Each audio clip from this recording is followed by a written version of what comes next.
Marami pong nagsasabi bakit hindi na daw po ako nagla-live.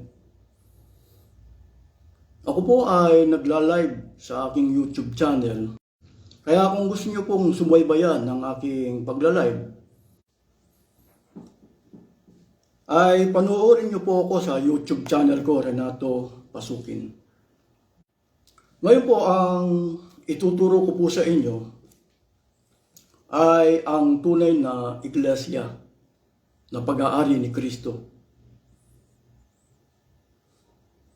Marami pong hindi nakakaunawa sa terminong iglesia. Kaya marami pong nadadaya dahil hindi po nila naintindihan ang salitang iglesia. Pero bago po ako magpapatuloy sa paksa, si Manalo po kasi, nagbuo siya ng tinatawag na church administration.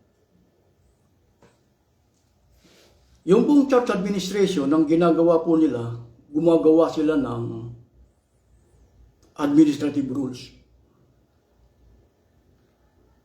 Kumbaga si Manalo sa magitan ng kanyang tinatawag na tagapamahalo o pamamahala, nakakapag-create sila ng administrative rules. Yung pong church administration, mga tao po yan na gumagawa ng administrative rules. Pero mas maganda po, meron po akong ipapakita sa inyo mula sa isang pasugo kung bakit ko nasasabing si Manalo nakakagawa siya ng administrative rules. Hindi po administrative rules ang pagpapakilala nila sa mga kaanib, kundi mga pasya ng pangangasiwa. Tatandaan po natin ang salitang pasya sa English, decision. Iba po yung administrative rules sa salitang desisyon. Pero ang bukang bibig po ng Iglesia ni Manalo, desisyon. Pero pagka nagsuri, nagsiyasat ka, hindi po desisyon, administrative rules. Gumawa siya ang gumagawa po ng administrative rules, yun po tinatawag na church administration, na kanilang ipinatutupad sa mga kaanib. Ngayon po, babasahin ko muna, mas maganda pala, para masabi kong nagbuo siya. Dito sa page 8. Ganito po ang ating unity with the church administration. Ang sumulat po nito ay si Pelham B. Fuentes. Ang pasugo issue noong January hanggang February 1991. Ang title po nito, Unity with the Church Administration, page 8. In no way should these administrative rules of the church contradict the doctrines of Holy Scripture, lest the very purpose of commissioning the church administration would have been defeated. Si Manalo, nagbuo siya ng church administration para gumawa ng administrative rules. Pero hindi po administrative rules ang ipinakikilala nila sa mga kaanib, kundi mga pasya ng pangangasiwa. Sino po ang gumagawa ng administrative rules o mga pasya ng pangangasiwa? Ito po yung church administration. Mga tao po yan. Ngayon po, kung tawagin ko sila na Iglesia ni Manalo, nagagalit sila. Nagagalit. Hindi raw po sila Iglesia ni Manalo. Kumbaga, sinasabi pa nga nila na sila raw po ay Iglesia ni Kristo. Naninindigan, Iglesia ni Kristo. Kung debate po, diskusyon, naghahamon po ako para patunayan na Iglesia ni Manalo. Hindi ko na po tinatawag na, kasi po ang iba, ipinakikilala nila na INCM. Hindi po. Ako tuwirang Iglesia ni Manalo. Kung nasasaktan po kayo sa aking ginagawang paghahayag o pagtuturo, himukin ninyo yung kinikilala ninyong mga tagapagturo kung magagawa po nilang lumaban. Nakahanda po ako sa debate o diskusyon. Sa tunay na iglesia ni Kristo, sa tunay na iglesia, ang may-ari ay si Kristo. Mateo 16:18. Itatayo ko ang aking iglesia.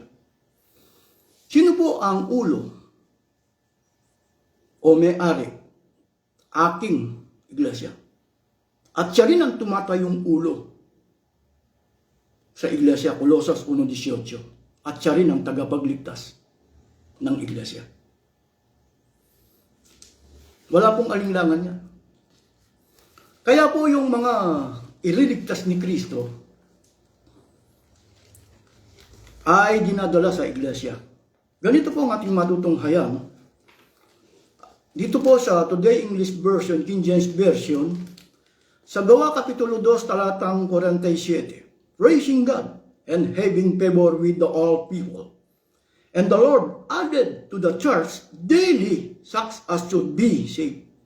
Yung pong ililigtas ni Kristo, dinadala sa iglesia. Ngayon, papaano po natin mapapakilala?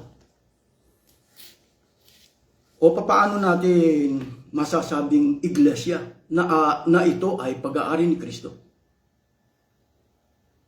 Ang babasahin ko po sa inyo, Gawa Kapitulo 11, talatang 26, pakinggan po ninyo kung anong ibig sabihin ng iglesia.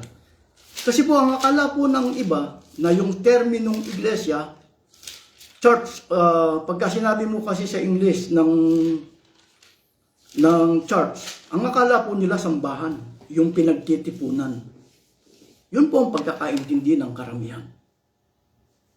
Yung pong salitang iglesia, hindi po pinagtitipunan na para gawing pagsamba. Hindi po. Ano po yung terminong iglesia? Batay po sa Biblia, 11. Ganito ang ating matutunghayan. 26. At nang siya'y kanyang nasumpungan, na kanyang dinala siya sa Antioquia, ang nangyari na sa buong 1 taon, sila'y nakisama sa iglesia na nagsisipagturo ng maraming tao. Ang mga alagad, pinasimulang tawagin ng mga Kristiyano sa Antioquia. Ang ibig sabihin ng iglesia, alagad. Ang alagad po sa terminong Ingles, follower, disciple. Yung pong church, kaya kung pagkaulo, si Kristo ang ulo, ang katawan ng iglesia, pagka pinagsama mo ang tawag diyan, Kristiyano. Alagad, follower of Christ. Para maintindihan po ng iba. Ngayon, kung follower ka, sa follower, o iglesia, nasa loob ka ng iglesia, pwede kang maging ministro. Pero hindi ka pwedeng maging creator ng utos. Wala po dito po sa salitang iglesia bilang follower. Hindi ka pinapayagan. Kahit na pwede ka maging ministro, ha? Pwede ka maging ministro sa loob ng tunay na iglesia. Pero hindi ka pwedeng maging creator. Hindi ka pwedeng magbuo ng church administration para gumawa ng administrative rules. Naintindihan yung ibig ko sabihin? Kasi as a follower, disciple, alagad ka. Hindi ka creator. Pagka creator ka, hindi ka na iglesia. Naintindihan yung ibig ko sabihin? Kung ang kinikilala mo ay si Kristo, siya ang ulo, pangulo, tagapagligtas. Si Kristo ba? Gumawa ba siya ng rules na personal? Hindi po. Ang babasahin ko po sa inyo, Biblia. Ikukumpara po natin. Dito po sa Gawa, 1, Kapitulo 7, talatang 16, pakinggan po ninyo kung anong pagtuturo ni Kristo. Dito po sa 7:16, sinagot sila ni Jesus, ang turo ko ay hindi akin, kundi sa Kanya na nagsugo sa akin. Sa tunay na iglesia ni Kristo, wala pong manggagaling sa ulo, wala pong manggagaling sa katawan na utos.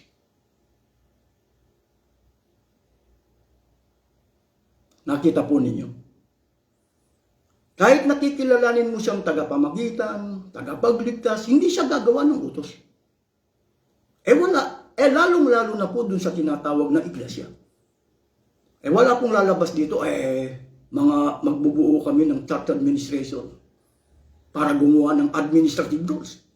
Ipapakilala namin mga pasya ng pangangasiwa. Hindi po ganun. Wala po rito. Tatandaan po natin, saan manggagaling yung utos? O saan nanggaling ang utos na tinutupad ng tunay na Iglesia ni Cristo? Babasahin po natin. Dito po sa Deuteronomio 12:32. Para maunawaan at maintindihan po ninyo, saan nanggaling ang utos na sinusunod ng tunay na Iglesia ni Cristo? 12:32 ng Deuteronomio. Kung anong bagay ang iniutos ko sa iyo, ay siya mong isasagawa. Huwag mong dadagdagan. Dadagdagan, ni babawasan.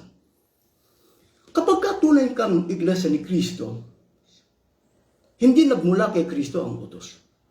At wala rin dito sa loob ng Iglesia na gagawa ng utos para sundin ninyo. Kundi nanggaling sa Diyos. Huwag mong daragdagan, ni babawasan ang utos ng Diyos. Ikukumpara natin sa Iglesia ni Manalo. Saan lulugar si Manalo ngayon? Sa ulo o sa katawan? Pansinin po ninyo. Saan lulugar si Manalo? O yung tinatawag niyang church administration? Kasi po yung church administration niya, gumagawa ng administrative rules. Ipinakikilala nila sa mga kaalib, mga pasya ng pangangasiwa. Dinaig pa niya ang Kristo. Baka ang pagkakilala po ng mga iglesia ni Manalo, si Eduardo Manalo, sa ngayon, si Eduardo Manalo, miyembro lang. Bakit sila nakakagawa ng administrative rules? Alam niyo po, mga nanonood, si Manalo kasi nagtataka sila Asan ba rito? Si Manalo po kasi, gumawa ng 10 utos. Gumawa ng 10 utos. Sino sa mga Manalo ang gumawa ng 10 utos? Si Peranio G. Manalo. Ang isa sa mga ipinakikilala niyang utos, huwag lalaban sa pamamahala. Alam niyo po, sa ngayon maraming nanonood. Maraming nanonood, lalo na sa YouTube channel ko. Huwag lalaban sa pamamahala. Gumamit pa nga siya ng terminong 2 Timoteo 3:8. Papansinin po ninyo, babasahin ko yung 3:8. Kasi po, sa pagla-live natin dito sa ating Facebook, pansinin po ninyo yung ginamit niyang talata. Kahit na meron silang ginamit na talata, papansinin po ninyo yung ginagamit nilang talata. Baka magkaiba po. Baka wala naman sa Biblia yung terminong ginamit niya. Ganito ang ating matutunghayan sa 3. Yung 10 utos, huwag lalaban sa pamamahala. Pakinggan po ninyo ngayon ang 3:8, 2 Timoteo. At kung paanong si James at si Jambres ay nagsilaban kay Moises, ay gayon din naman ang mga ito'y nagsilaban sa katotohanan. Mga taong masasama ang pag-iisip, mga itinakwil tungkol sa pananampalataya.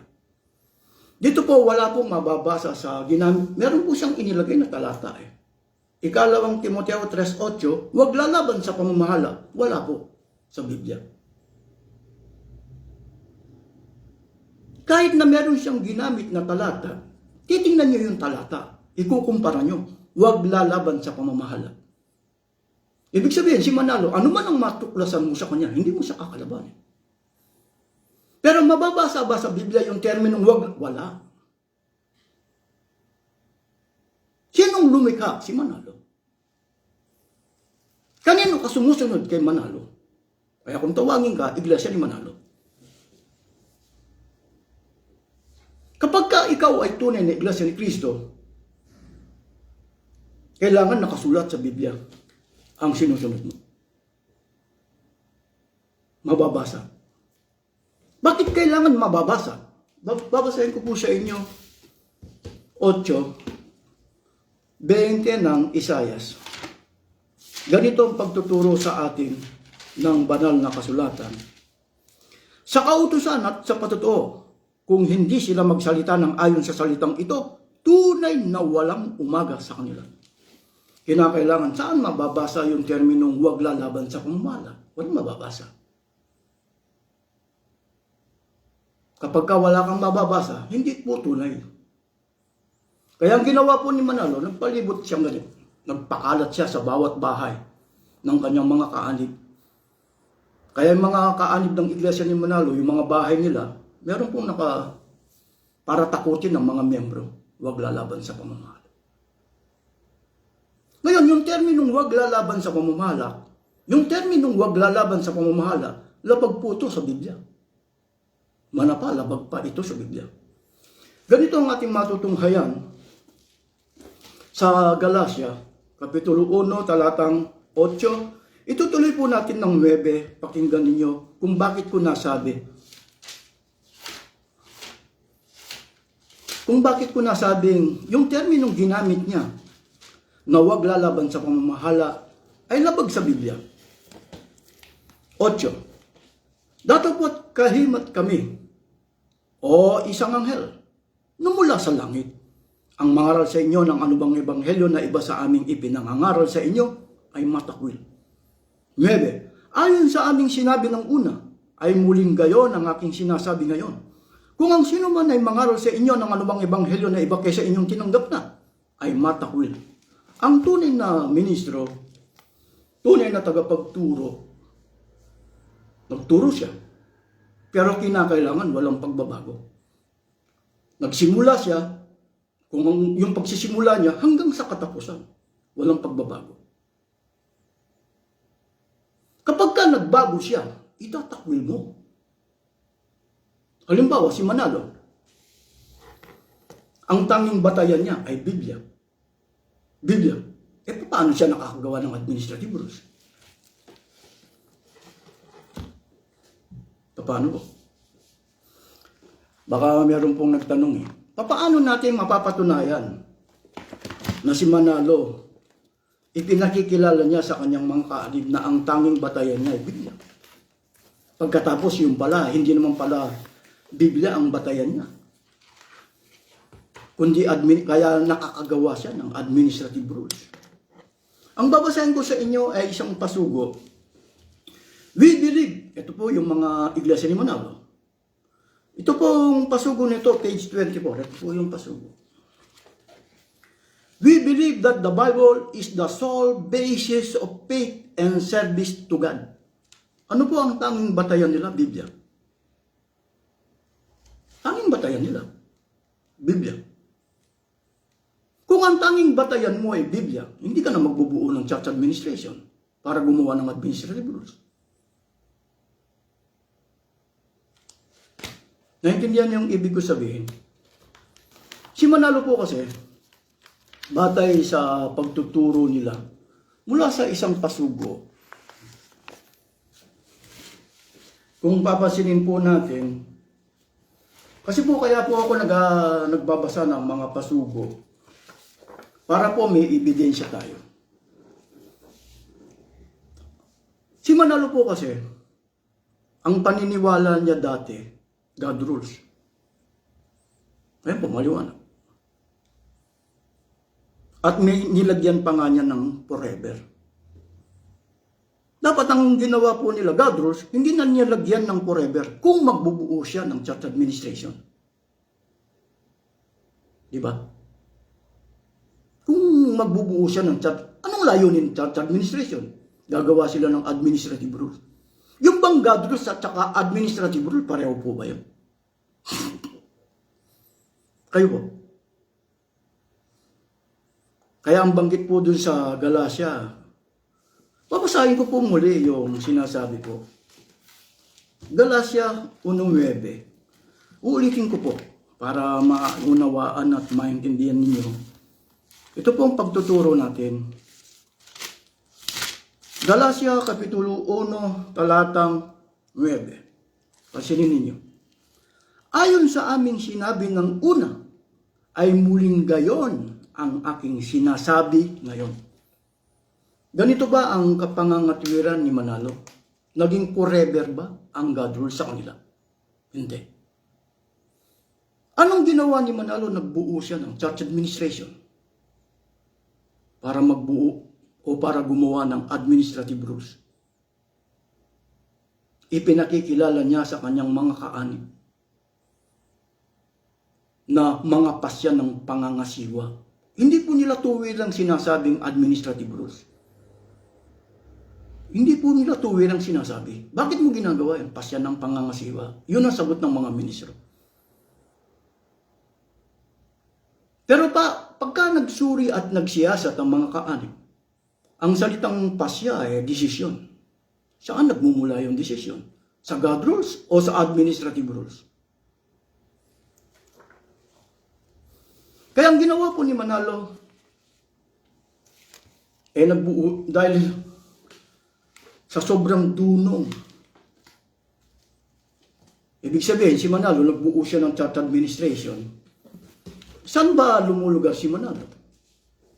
Sa tunay na iglesia ni Kristo po kasi, si Kristo ang ulo. Yung pong tinatawag na iglesia, follower, disciple. Kaya pagka pinagdugtong mo ito, Kristiyano, alagad ni Kristo, disciple of Christ, follower of Christ, ang salitang Kristiyano. Ngayon, yung ulo, hindi po siya gumagawa ng utos. At wala dito po sa kanyang mga follower, wala pong magbubuo ng church administration para gumawa ng administrative rules. Si Manalo, sa lugar, sa ulo. O kung nasa loob siya ng katawan, may karapatan ba siyang magbuo ng church administration para gumawa ng administrative rules? Wala. Bakit nangyari ito? Itong ginawa ni Manalo na ito. Bakit nangyari? Yan po ay matagal na. Hula pa lang. Ibig sabihin, matagal nang sinasabi ang Diyos. Ganito po ang ating mababasa. 24:5, talatang 5. Hanggang 15:16. Ang lupa naman ay nadumhan sa ilalim ng nandoon sapagkat kanilang sinalangsang ang kautusan. Binago ang alituntunin, sinira ang walang hanggang tipan. Kahit walatin ninyong Panginoon sa silanganan, sa makatwidbagay ang pangalan ng Panginoon ng Diyos ng Israel sa mga pulo ng dagat. Mula sa kaduluduluhang bahagi ng lupa ay nakarinig kami ng mga awit, kalwalhatian sa matuwid.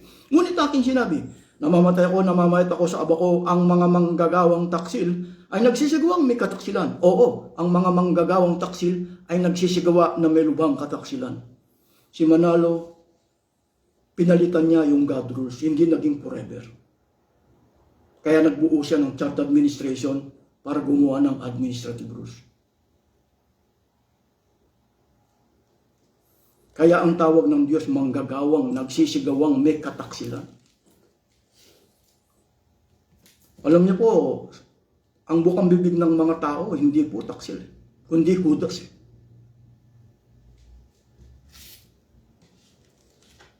Judas ang tawag.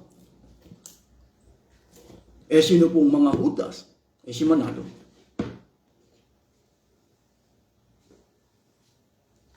Tatandaan po natin, baka maraming magsasabing, paano natin mapapatunayan?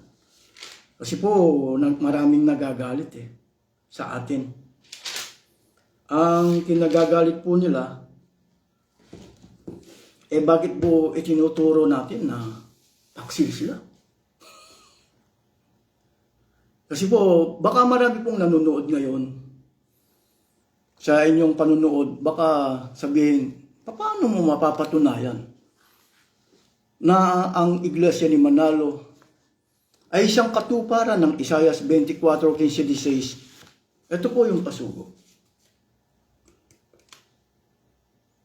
Lalo na ngayon, marami po kasing sumusubaybay sa atin, lalo na sa ating YouTube channel. Papakilala ko po sa inyo.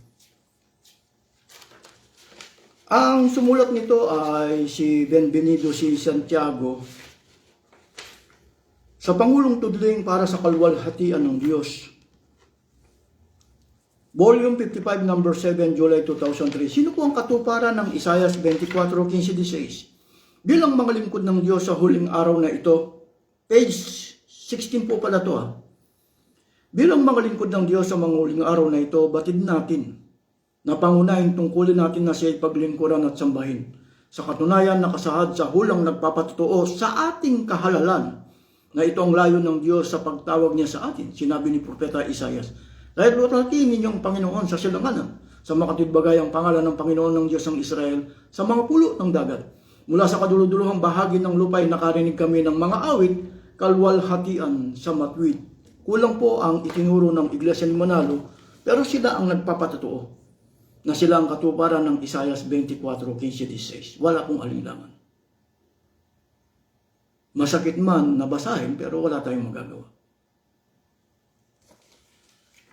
Kahit na po ang pangalan nila, Iglesia ni Cristo, nakarehistro sa gobyerno Iglesia ni Cristo, patutunayan ko po na Iglesia ni Manalo sila.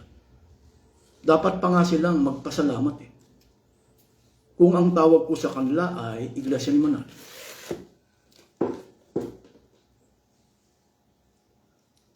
Kaya marami pong nagtataka Maraming nagtataka. Baka yun po kasing manggagawang nagsisigawang may kataksilan. Ang ibang termino po nun, udas. Kaya bukang bibig ng karamihan pagka sinabi mong taksil, Judas ka! Ano bang katangian ni Judas? At ganyan din ang katangian ng Iglesia ni Manalo. Ganito po ang ating matutunghayan sa Gawa Kapitulo, dito po sa New Philippine Version po.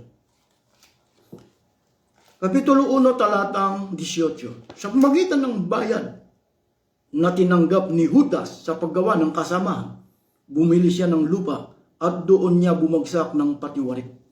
Si Judas po kasi, itinuro niya ang Kristo. Pero kumita siya ng bayad. Ang Iglesia ni Manalo po, iba't ibang klase ng pagkita ng bayad. Ginagamit ang voluntary contribution para kumita. Hindi lamang igigisa ang kanyang mga kaanib, manapa si Manalo. Kailangan kumita siya sa iba't ibang reliyon o sekta. Yan po ang ginawa ni Manalo. Si Manalo po ay negosyante. Nagpapakilala lang siyang ministro. Pero ang totoo po, negosyante siya. Ibig sabihin, si Manalo, hindi po siya nagkasya dun sa mga miyembro niya. Kasi po, si Manalo, kung sa pamagitan lang po ng kapilya, hindi siya kikita sa mga Katoliko o Protestante. O sa iba't ibang reliyon, katulad po ni Iglesia ni Batman, hindi po siya kikita. Ngayon, anong ginawa ni Manalo para kumita siya ng bayad? Bayad ang kikitain niya. Ginamit ang reliyon. Ito po yung pasugo. Ganito ang ating matutunghayan kung papaano sila kumikita ng bayad. Ito po. Sa page 9. Ito po ay January hanggang March 1996. January hanggang March 1996 sa page 9. Being owned and operated by the Iglesia ni Cristo but classified as a non-sectarian institution. Si Manalo po kasi, para kumita siya ng, kasi po, narito po yung, para maunawan at maintindihan po ninyo. Ito po yung kapilya. Dito mahihirapan si Manalo na kumita siya sa mga iba't ibang reliyon. Ewan ko lang sa panahon ng eleksyon kung pagka pumasok yung mga Katoliko, Protestante ng mga politiko, kung nagbibigay sila rito. Kasi po, mga politiko, pumapasok sila rito kapag pupunta rito. Ibig sabihin, naghahanap sila ng boto sa Iglesia ni Manalo. Pero kung normal lang po, mahihirapan si Manalo na kumita siya rito. Sa mga Katoliko Protestante, sa iglesia ni Batman, sa iglesia ni Kulopo, mahihirapan siya. Ano po ang ginawa ni Manalo? Kinakailangan po magtayo siya ng eskwelahan, hospital, arena. Kapag ka sinabi po natin non-sectarian, sa magitan po ng eskwelahan, hospital, arena, iba't ibang negosyo. Kikita po siya sa mga iglesia ni Batman, iglesia ni Kulopo, basta may ibabayad. Sa iba't ibang sa Makati si Manalo, nakaisip siya. Hindi po siya humahanga. Pinag-aaralan niya kung papaano kikita sa iba't ibang reliyon. Di po ba? Kaya ayaw na po nilang basahin ito. Ganito po ang ating matutunghayan sa ikatlong 1:7. Sapagkat dahil sa pangalan ay nagsiyaon sila na walang kinuwang anuman sa mga hentil. Si Manalo bayad ang kinikita. Ang ginawa po kasi ni Manalo, narito po yung tinatawag na kapilya. Ito po, kapilya. Ito lang po ang ituturo ni Manalo nung mga ministro niya. Hindi ba mayroong eskwelahan, hospital? Hindi po nila pakikialaman yun. Kahit na nagtayo si Manalo ng eskwelahan, hospital, ano man ang kinikita niya, hindi po nila pakikialaman. Bakit? Nakabase lang po sila dun sa tinatawag na doktrina. Ang source of income lang po ni Manalo pagdating sa ministro, abuloy.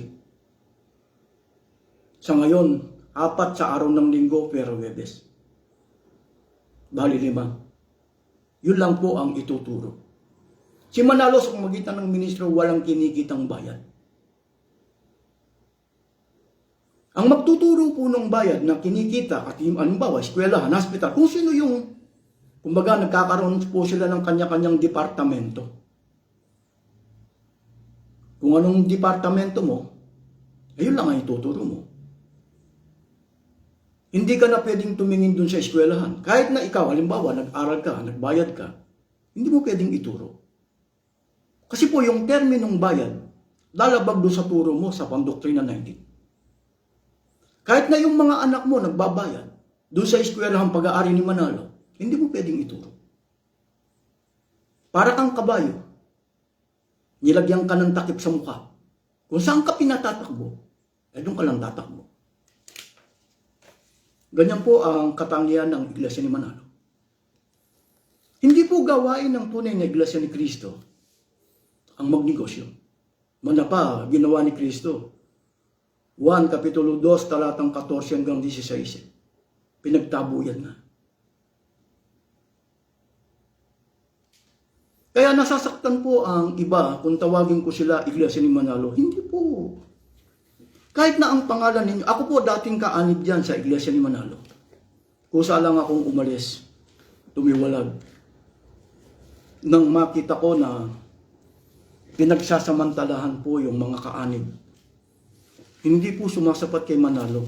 Hindi sumapat kay Manalo ang voluntary contribution. Hindi sumapat. Ang ginawa niya, iginisa sa sariling mantika. Ngayon, hindi sapat kay Manalo yung ibinibigay o yung kinikitang bayad ng mga membro. Kinakailangan lalabas siya sa magitan ng kanyang mga pagninegosyo. Pero yan ay nakadeclare na non-profit sa gobyerno. Ang may kasalanan nito ang gobyerno.